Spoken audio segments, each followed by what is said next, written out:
So I would have gotten to this right when it happened, but I was sleeping, my bad. So the Kemba trade happened, and it was probably the only trade that was actually possible.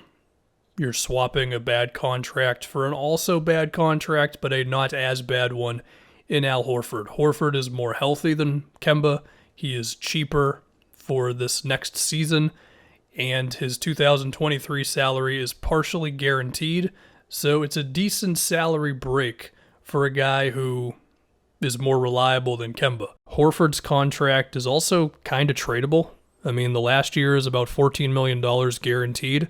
So, yeah, $14 million expiring contract. You can move that for something. I don't know if you can move him during this season, but he could also just be good for them. And yeah, Horford only played 28 games last year, but that was not because of injury. That was because they were blatantly tanking and the NBA did nothing about it. I mean, they even had the press release where they basically just said, yeah, we're tanking. It will probably push Robert Williams to the second unit. I think that's cool. He's still inconsistent. And I would expect Horford to still help out the Celtics a lot. I mean, next year he's probably going to average, 13 points, 6, 7 rebounds, 4 to 5 assists. It'll depend on the new coach and how they view Horford, but I would like to believe that Brad will be like, hey, by the way, this guy was a great passer for us. So yeah, I'm cool with it. I mean, the reality was, given the Kemba contract, there was no way the Celtics were going to get out of that money completely.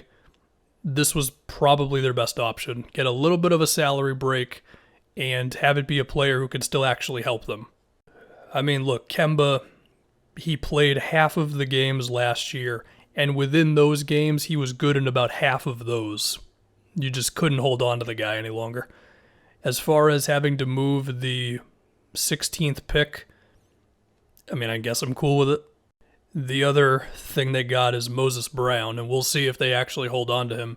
He did have a moment during the regular season where he was grabbing a crap ton of rebounds, and at one time I think he was a decently heralded prospect, and then things just didn't work out for him for whatever reason. I don't know a whole lot about him, but he's young and he could be something.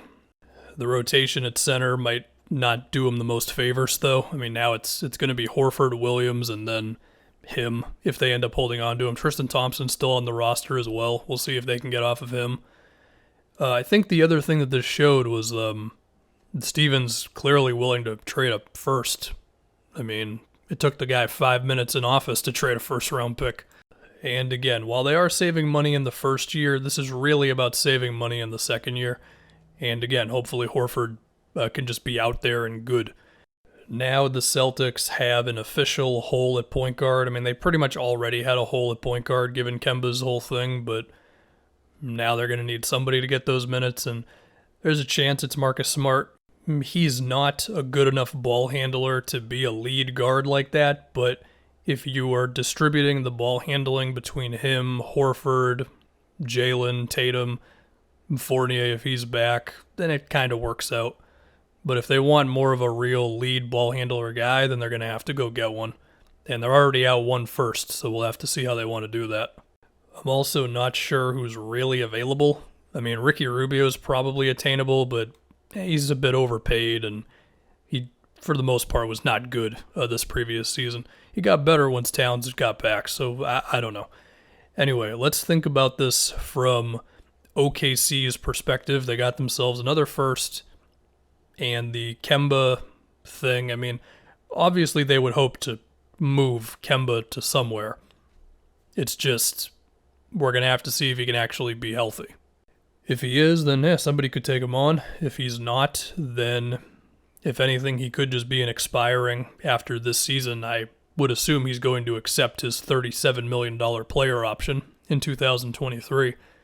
As far as how it's going to play out on the court, SGA is still the main guy. Kemba's already taken a back seat to Tatum and Jalen, so I imagine he won't have to adjust to that too hard. And he probably can get more shots in OKC than he did with the Celtics this last year. I think the real question, though, is what if OKC drafts a guard? I mean, what if they get Cade Cunningham? What happens to Kemba at that point? I mean, obviously, he's still going to be on the team. He's still going to play, but, like, what are you going to do? You're going to start Cade Cunningham, Kemba Walker, and SGA. I guess it wouldn't be impossible given that SGA is a versatile defender. He's tall. Cade Cunningham is tall as well. But still, it's like kind of something they'll have to care about. But that'll depend on who they pick, of course.